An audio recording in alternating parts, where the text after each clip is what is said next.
từ cây mới mặn xin đừng quên nhau. Bánh này bánh nghĩa bánh tình, tấm lòng son sắc giữa mình với ta. Bánh này xin được ngắt ra, sáng như trăng sáng giữa ta với mình. Và quý vị ơi, một tràng bắt tay thật lớn để chúc mừng sự đời hạnh phúc nhất quý vị ơi. Và sau đây thì xin mời hai em sẽ tiếp tục tay trong tay cùng tiến về phía tháp ly để rót lên tháp ly rượu hồng trong ngày vui hạnh phúc. Vâng, và trên chiếc bàn tiệc đây đó chính là 2 chai sâm banh với 2 thử thách dành cho chú rể Văn Cương. Và xin mời chú rể Văn Cương hãy bắt đầu với chai sâm banh đầu tiên đi ạ. Vâng, và chắc chắn rồi, ngày hôm nay là lần đầu tiên chú rể Văn Cương mở chai sâm banh, cho nên là sẽ rất là lúng túng phải không ạ? Và cho phép MC xin được hướng dẫn chú rể một chút. Trước tiên thì xin mời chú rể hãy cầm chai lên ạ và hãy mở vỏ chai đi ạ. Vâng, và xin mời chú rể hãy mở vỏ chai đi ạ. Và sau đó thì xin mời chú rể hãy dùng 2 tay của mình và dùng sức mạnh của mình để lắc thật mạnh ạ. Và nhớ là hãy hướng thẳng chai sâm banh lên phía trần đấy ạ. Hướng thẳng chai sâm banh lên phía trần ạ. Lắc thật mạnh và lắc mạnh một chút nữa đi ạ. Vâng, và sau đây thì xin mời chú rể hãy dùng tay của mình để mở khóa vàng ở trên chai sâm banh ạ.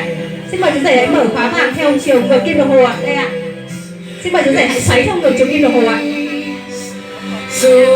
Vâng, và ở đây thì chú rể Văn Cương của chúng ta đang rất là cố gắng với chai sâm banh đầu tiên. Và các quý vị hãy cổ vũ động viên cho chú rể Văn Cương một tràng bắt tay thật lớn để mở chai sâm banh đầu tiên quý vị ơi.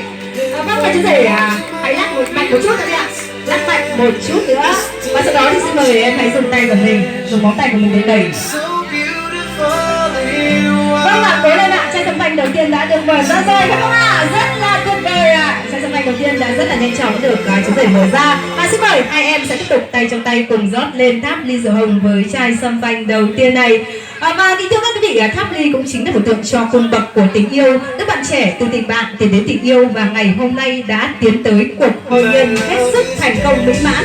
Rượu đào chưa nhấp đã say, mà rượu tình chưa nhấp đã say suốt đời. Cùng nhau rót chén rượu mừng, dẫu may dẫu nhạt xin đừng quên nhau. Trăm năm dẫu bạc mái đầu, nếu không ý hợp tâm đầu hôm nay. Theo biểu hiện cho sự nồng cháy ái ân của tình yêu, sự khát vọng của con tim, những dòng rượu đang chảy ngược ví như nước và mật ngọt, nước để tưới cho tình yêu được tươi thắm, mật ngọt tô điểm cho hương vị cuộc sống mai sau.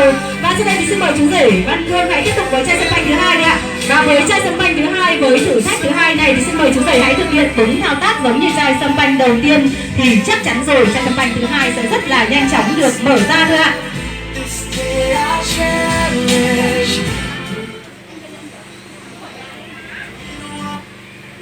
Vâng, và xin mời chú rể hãy cố lên một chút ạ, cố lên một chút nữa thôi ạ.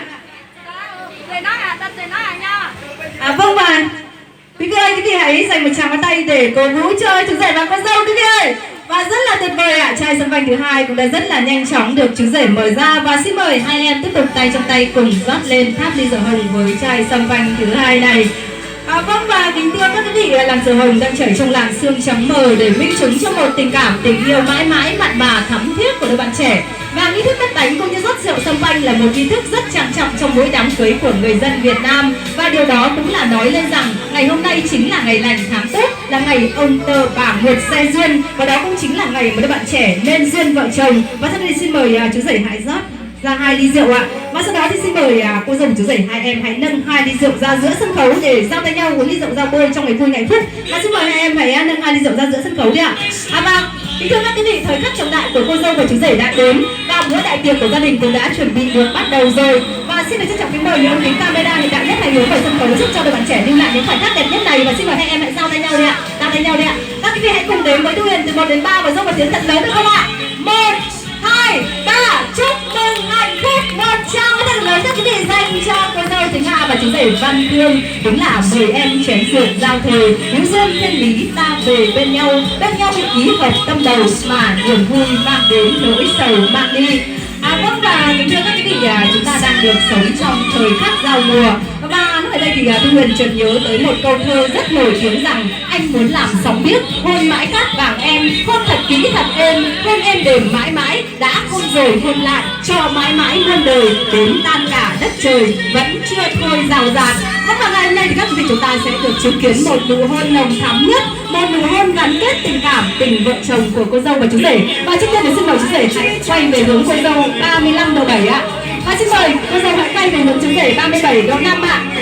Vâng, và đây là một nụ hôn nồng thắm nhất và là một nụ hôn dài nhất Việt Nam. Và trước tiên thì cho phép Thu Huyền xin được truyền đạt một chút kinh nghiệm từ các cụ đời xưa. Nếu như chú rể mà hôn vào tai cô dâu sẽ là 2 trai 1 gái, hôn vào má cô dâu sẽ là 2 gái 1 trai, và hôn vào đôi môi nồng thắm của con dâu sẽ là 1 trai 1 gái. Và ngày hôm nay thì cô dâu Thúy Nga đã là vợ của chú rể Văn Cương rồi. Chú rể hôn vào đâu là tùy, nhưng mà nhớ là đọc kín hướng dẫn sử dụng trước khi dùng phải không ạ? Và trước tiên thì xin mời chú rể hãy đặt đôi tay của mình vào eo của cô dâu ạ. Và xin mời cô dâu hãy đặt đôi tay của mình lên bờ vai vững chắc của chú rể ạ. Và nhớ là khi nào mà Thu Huyền cùng với các quý vị đếm ngược từ 3 đến 1 thì hai em hãy dành cho nhau một nụ hôn nồng thắm nhất, một nụ hôn gắn kết tình cảm tình vợ chồng ạ. Và đây là giây phút tuyệt vời, là giây phút hạnh phúc nhất của cô dâu và chú rể. Và các quý vị chúng ta hãy nhớ là đừng quên ghi lại những khoảnh khắc đẹp nhất này cho đôi bạn trẻ được không ạ? Và hãy cùng đến với Thu Huyền ngược từ 3 đến 1 và chúc mừng cho các bạn trẻ quý vị ơi. 3, 2, 1. Vâng, và xin mời ạ. Xin mời cô dâu chú rể dành cho nhau một nụ hôn nồng thắm nhất đi ạ. Và xin mời hai em ạ.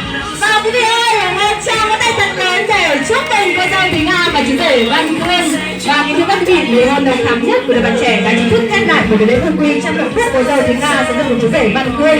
Và nữa thì ban tổ chức chúng tôi cũng xin được thay lời gia đình họ nhà gái là ông Phin bạn ấy, thay lời cho cô dâu và chú rể, thay lời cho những cuộc cưới hỏi thêm phương kết hợp cùng với âm thanh ánh sáng Khánh Nguyên đến từ xã Xuân Giao. Xin được gửi tới các quý vị lời kính chúc sức khỏe, đắc tài, đắc lộc, đắc vinh quang. Chúc toàn thể các quý vị bữa trưa thật vui vẻ và ngon miệng. Và sau đây thì cô dâu và chú rể xin được nghiêng mình cúi chào cảm ơn tới toàn thể hội hôn.